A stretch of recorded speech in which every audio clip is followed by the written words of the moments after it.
Hey, I'm Decathlon Gamer, and welcome back to Mahokenshi. This is episode 2 of what is either going to be a mini-series or potentially a full-blown Let's Play. Now, if it's going to be a full-blown Let's Play, that's going to depend largely on you as an audience. If you liked that first episode, the first 3 of any series is where the algorithm is either going to do its thing or not.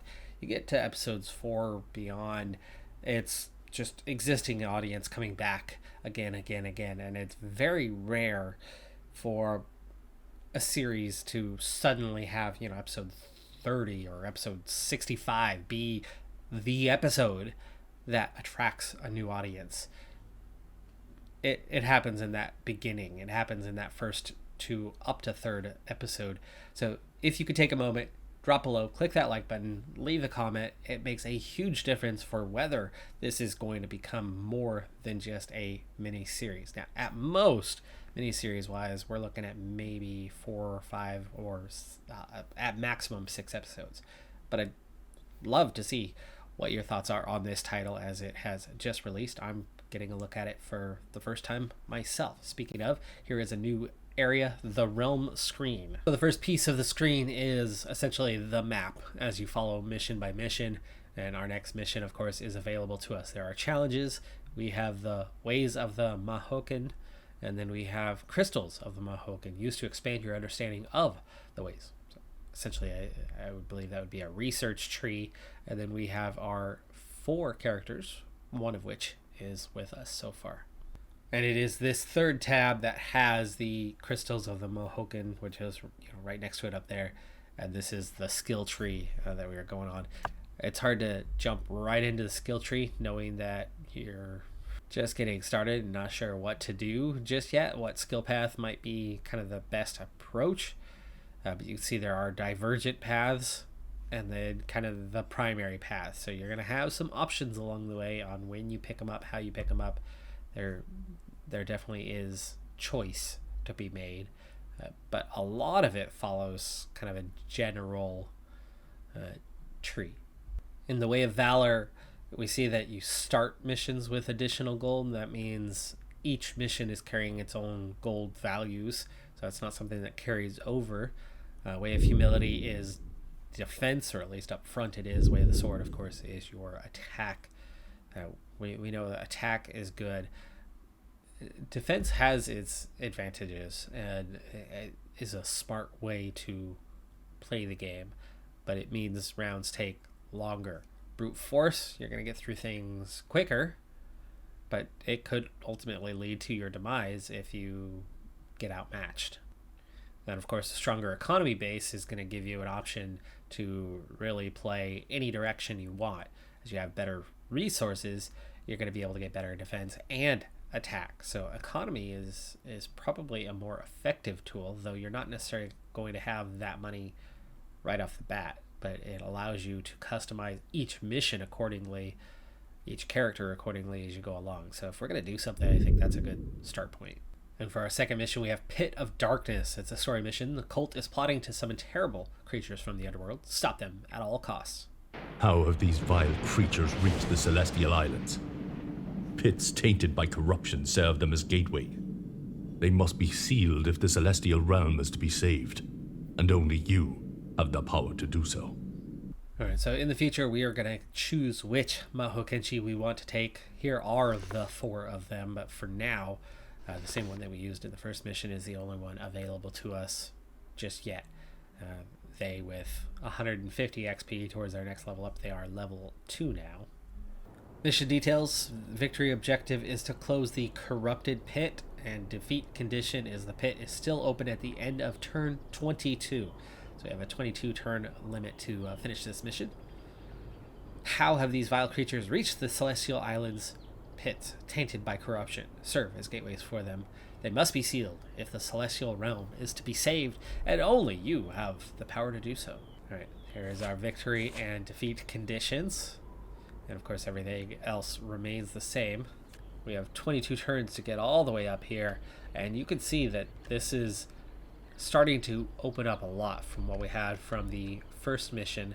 There's a lot more variety of choices available to us to traverse the map. And 22 turns, well, let's be real, that's not a lot when you have 4 energy per turn.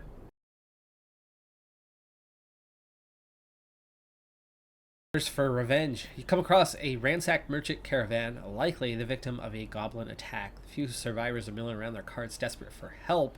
Old woman is crying, saying, "Please, Mahokenshi, help us." We can gain energy to avenge them or help them bury their dead and gain some gold. Right now the energy is not going to do us much good, but is that a permanent base? Do we have more energy per turn or just more energy right now? I suppose that would be a wonderful thing to have when you have a 22 turn limit over the gold, but we don't know until we've tried. Let's try. We start a side quest about slaying 8 goblins. We will gain cards and gold for doing so, at least. Okay, you can't exceed your limit. That's good. You need to kind of pick what direction. It looks like this is very much not a go straight, well, not a kill everything in your path. This is very much a you have to pick your route and get there. Now, I like this as a start, as it seems easier, but there's a lot more resources here and the ability to easily avoid these guys and save some turns. Increase your max health, alter vitality. That could certainly be a helpful thing for us. So I think we're going to start by going this direction. Oh, he's already spotted us from there. Okay.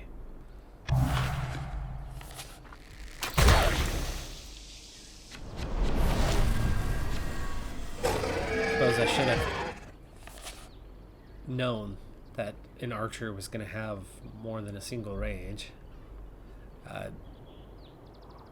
A beast has been summoned. They're not to be trifled with. We must conceal the corrupted pit. Alright, we need to get that defense as well. So what we're going to do is we're going to go one spot here. And then we will use the dash to get up here. And now we can take this guy out. Okay, we have base damage of 7 at the moment. Means we can inflict 3 initially. We'll get another 7 in with the defensive down. That leaves just 5 for the next turn. Oh, he's gonna run. Alright, let's get down here and engage. He has no defense, so 5 would be enough to take him out. But 4 is not enough to get the job done. So we'll use this card.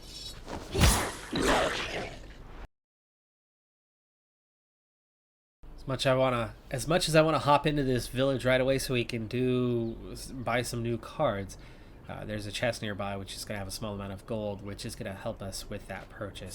So we are gonna waste essentially 1 move point this turn, but that now gives us 210 to get in here, and apparently I just got inside of these couple of guys, so we're gonna have to retreat quite quickly. I don't want to engage all 3 of them, but this does mean I'm gonna have to engage 2 of them, it looks like. This character has a fly ability and also has an ability that is sacrificing their own health for some sort of net gain. In this card, you lose 5 health to gain 2 fly. And then here you have a card that uses flight to have a range and inflict damage from a distance. Let's go ahead and purchase those 2, and we'll see how they kind of fit into the deck and if they are helpful for us. We still have a 110. I don't care for this stash card. Let's save the remaining gold, as there was that vitality place nearby. We want to get over there.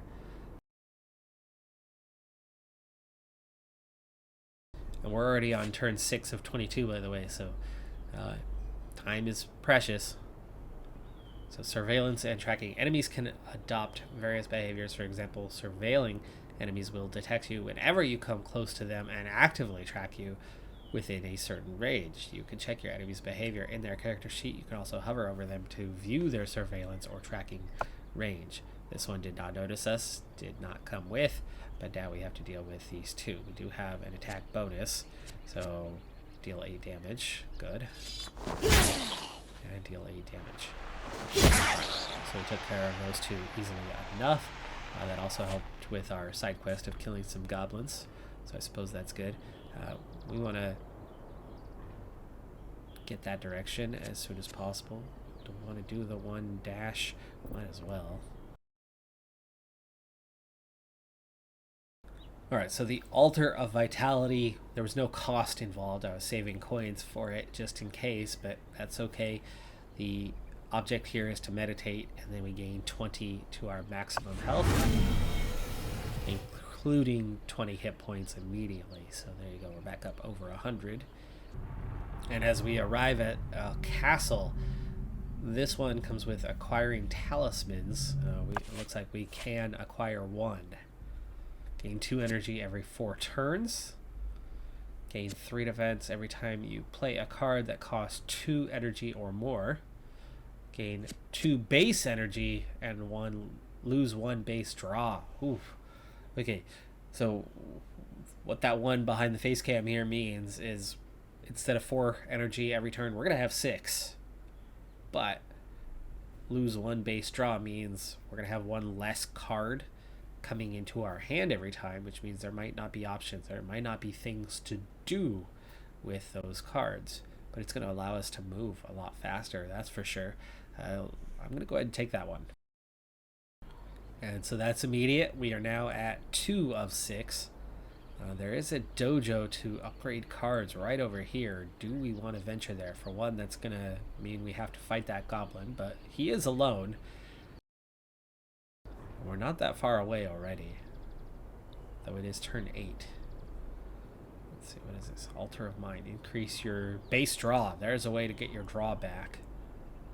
We might want to head over that direction as with the extra energy. That's going to combine well. So I think maybe we need to go that direction and not worry about the card upgrades at this stage. So we would be able to upgrade a couple cards, and that would be handy. You know what? With the extra movement, I think time is on our side. Let's go ahead and go in there. He might spot us. He does spot us. He is going to want to engage, but he'll come at us in the flat. It's okay. Time is of the essence. Otherwise, I would have waited till the next turn. All right, we're going to upgrade a basic strike and our tactical strike.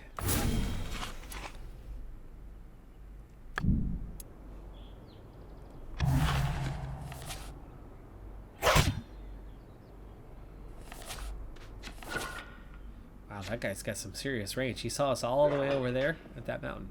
All right, well, let's take this guy out.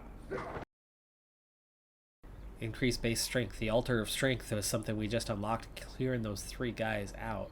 We're going to go straight over that direction, collect that as well. I don't know if I want to go collect those cards, though. That is a bit out of our way. Plus 2 base strength.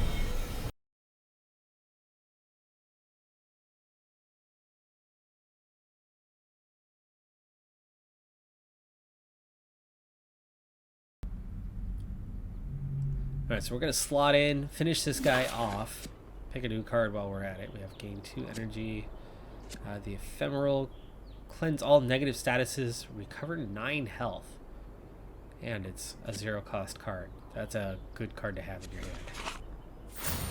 It's a way to self-heal. Okay, let's finish this guy off. Still haven't been spotted by this guy, so he has not moved, or at least he's just guarding that area. But again, we're only on turn 11, and now we are with 6 moves, moving so much faster. It's going to be a lot easier to finish the job. So I do want to get the base draw and kill that goblin. That'll put us at 6. I don't necessarily need to hit up this upper area. There is a village to buy new cards, though, but we only have 50 gold. So I don't think I'll bother with that. I think we'll try to avoid those guys, take him out.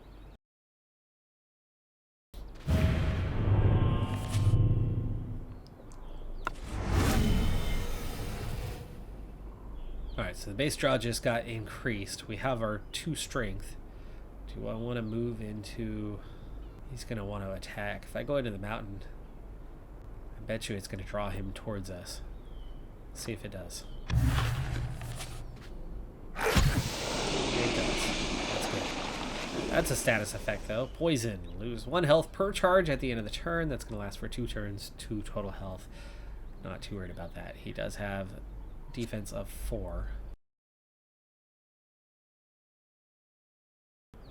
Well, we don't have any attacks left, so I guess we're going to have to drop back and have him follow us. We've got to continue moving in the right direction. Lose 5 health, and you know what? I think we can lose that. No, let's not lose that guy. Let him chase us down.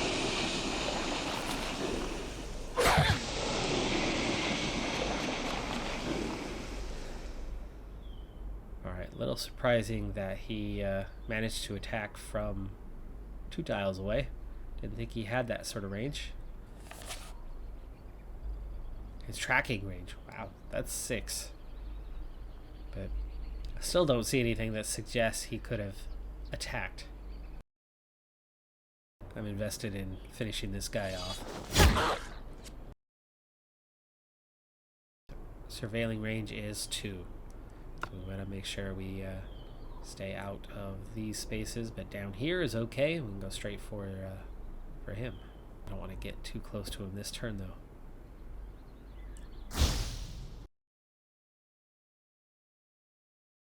Okay, back up to max health, and maybe, just maybe, we're gonna avoid that guy. Base defense would be nice, but we're not traveling all the way up there. We're gonna head straight into this next area. Buy new cards, but we only have 100 gold, so buying new cards doesn't make a lot of sense under the circumstances, but there's a lot of free cards around us. I'm guessing he has a range of 2, so we're going to want to go straight forward, and then that's going to get the attention of these 2. And let's get up here, get the card. 8 damage, deal 8 damage, gain 3 strength. Oh, I like that. I like that. We'll take that. And we already have this +3 thing happening, and a 12 is enough to already take this guy out. So just like that, in 1 turn, we've already brought down 1 of them. Now we're going to want to try to draw into the woods here. This guy, his range is a 2. I'm getting it. I'm getting it. I'm starting to understand the, not just the mechanics of everything, but we're going to get +4 defense if we drop down below, so let's go ahead and take the +4 defense, because we're not going to be able to attack this turn anyway.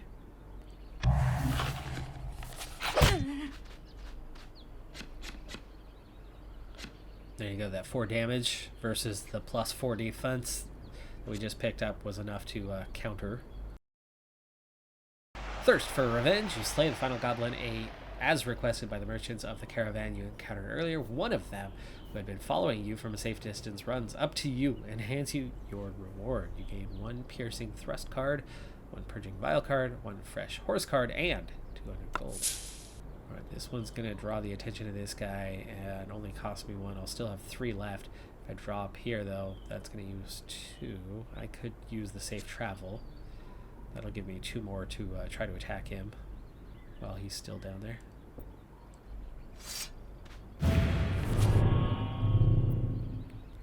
Oh, dash. Use the dash. There we go. Alright, so 2 to attack. Deal 15 damage. No other options that I have right now, so I guess that's it for the turn. We'll stay put. We don't need to take the defense because he's going to get the attack bonus if we back up. That doesn't make sense. So we'll just keep our attack bonus.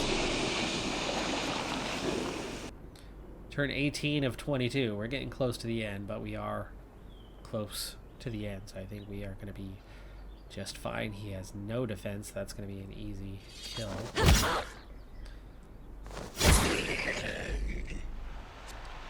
And we could dash right on in there and then engage on our next turn.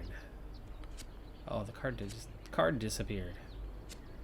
No, that's not the dash. I thought we had a dash one. Alright.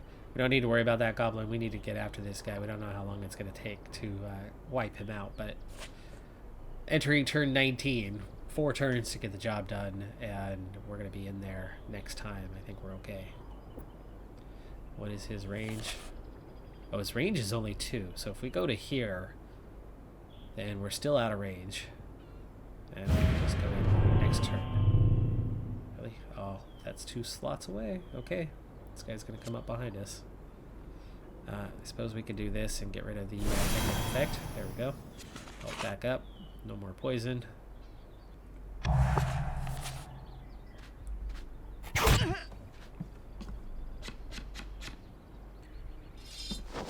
Alright, we gained 3 strength, so it still makes sense to go in this turn before it's too late. That'll take 4 to get up there, you dash 1 to get up beside him, and then the next turn you're engaging him.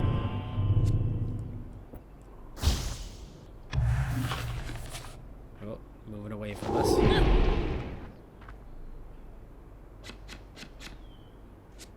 Safe travel. Trying to avoid the corrupted pit. We want to take this guy out first.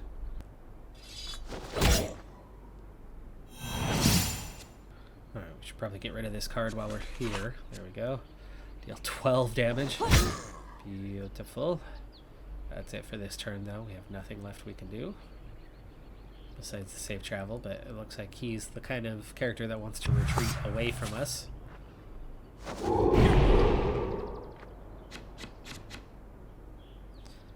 Get rid of that. The big bad boogeyman is dealt with. Can we get in there in 1 turn? We can. And we can seal the pit. Finishing on turn 21 with 1 turn to spare. The corrupted pit is going to be sealed here in just a moment. There you go. And that will complete the mission. Victory! Foiled the cult invasion plan for now. We finished 2 of 3 challenges. There was 1 challenge remaining in the mission that we did not reach. But that also brings us up to level 3 for the character.